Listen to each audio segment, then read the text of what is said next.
Time now for sports on 104.7 The Cave. Here's Ned Reynolds. Mike, the intern, Ned Reynolds, in the studio bright and early Monday morning. Your thoughts on the exit of Dana Ford? Well, not surprised, but that doesn't make it any more pleasant. Dana, a very likable person, but like all coaches, he understands what the ramifications are, assuming that profession, and that is you win, and if circumstances are such that you don't win, then you're likely to be gone. It's the same in anything, actually any profession, but probably more so in coaches than anybody else because the records are tangible. They're right there to be seen. Bears were 17-16 this year. There were a lot of expectations from this team, brought about by us in the media, brought about by Dana himself. And really, the Bears had some very good players. They just could not play consistent basketball, and I think that eventually cost him. Now, Dana fell on his sword, so to speak, when he said, hey, the fact that nobody's showing up at the games, that's my fault. No, it's not. There is much, much more involved in the fans turning out to the game. Sure, you want a winner. That's the bottom line. And the basketball coach, or coach period, is the bottom line there, the captain of the ship. And that's the first thing to go, but it still doesn't make it very pleasant because I do like Dana. He's a good guy. Yeah, he is a really personable guy, but sometimes that doesn't equate to successful coaching situations, which is unfortunate. Do you know where he's going to try and land yet? He had another year on his contract, so he'll have to be paid off for this. He may not try right away. Cuonzo Martin didn't when Cuonzo Martin was let go at Missouri. He's down in Florida right now. There are a number of options, but I do think Dana does get back into the profession. He'll land somewhere for sure. All right, well, the Missouri Valley Conference tournament is over. Who gets to represent them in the big dance? At the moment, Drake, and right now Drake would be the only one. Indiana State might be an at-large team, but we'll find out that next Monday when we visit here, since Selection Sunday is on the agenda. But Drake was playing Indiana State for the Valley Championship, and Drake had an 18-point lead in this game and let it get away.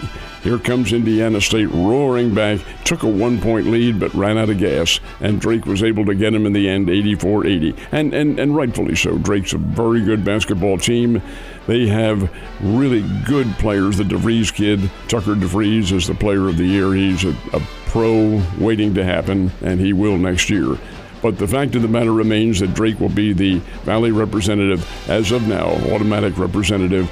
Does the Valley get another one? We'll find that out. We will. Last week I was talking about the fact that we hadn't talked a lot about the Drury Lady Panthers, despite the fact that they were doing really good. I am a superstitious person, and it seems like we may have messed with their mojo a little bit. A little bit in the championship game, just a little bit, because they did lose to a very good Lewis team, the Lewis Lady Flyers from Romeoville, Illinois, which is outside of Chicago.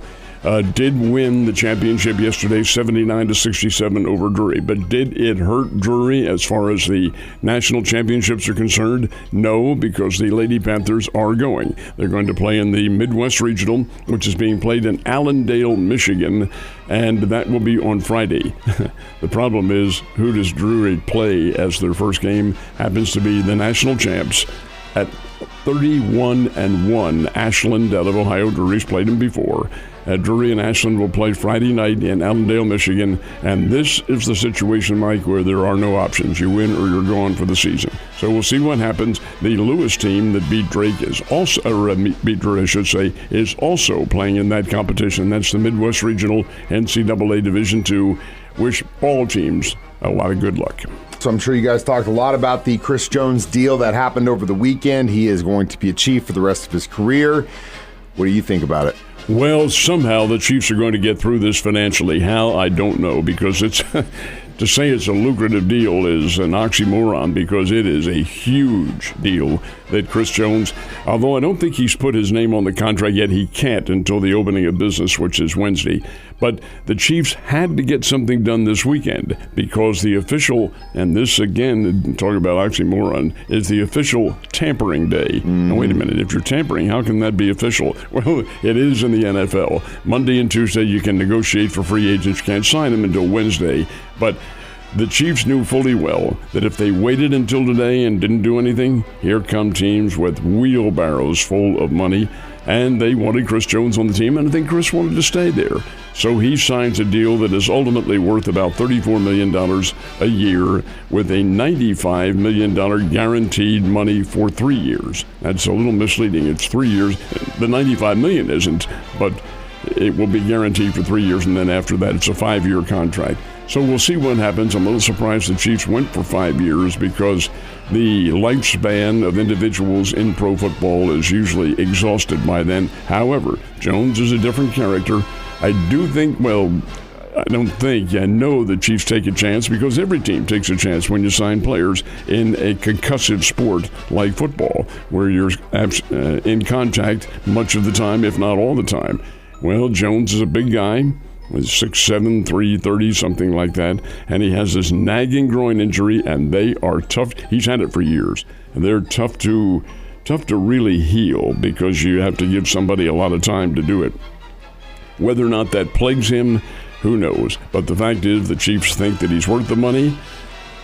The way the Chiefs get around this is to either extend the contract of L'Jarius Sneed, and they have to do that today or tomorrow because Sneed will become a free agent, or trade him. Mm-hmm. And if they trade him, that gives the Chiefs more leeway, but there's still more players to sign. Yeah. It's going to be tough for them. We'll see what happens in the next few days. It's going to be interesting to say the least. I think the Chiefs are thinking that Chris is, at least the hope is that he's productive 3 of those years. I think that's probably And right. I think that's probably where we needed to get to, and I think they got there, and hopefully that pays off. We'll see what happens down the road, but now I can finally buy a 95 jersey. Let's talk baseball, and how did the college teams do this weekend? Well, the Bears were in Conway, Arkansas for a 3-game series with the Bears. That's what Central Arkansas is also called, only they're the Purple Bears, and the Missouri State Bears are the Maroon Bears. Anyway, the real Bears won. The Maroon Bears won all 3 games. Bears took a doubleheader yesterday, single game on Saturday. The final scores were 4-2 on Saturday, 8-6 yesterday, and 7-6 in extra innings in that second game. So the Bears 3-game winning streak. Actually, it's more than that. It's a 5-game winning streak that they're on now, and they play SLU tomorrow in St. Louis. I don't know how good the Billikens are, but we'll find it out. The Bears will take them on. Bottom line is this: Bears take 3 games.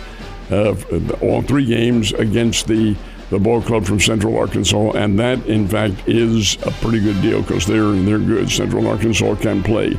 Now, Drury went up and played UMSL, Missouri St. Louis, not to be confused with St. Louis University. Mm-hmm. UMSL's a different team. They're a conference team, and Drury takes 3 out of 4 in that series, including a doubleheader split yesterday. So the Panthers open up their conference play with 3 wins, 1 loss, and that's pretty good. Very nice for both. I knew it was a big weekend for golf. The Arnold Palmer Invitational is going on. My dad's taking a nap, but I did see Leader had a huge lead in going into Saturday. Did he maintain that for the rest of the weekend? Scheffler, yeah. And Scheffler is a very, very good player. He won it by 5 strokes, and it's a $20 million total purse. So that means that Scheffler will pocket about $3.6 million for that win. That's pretty fair.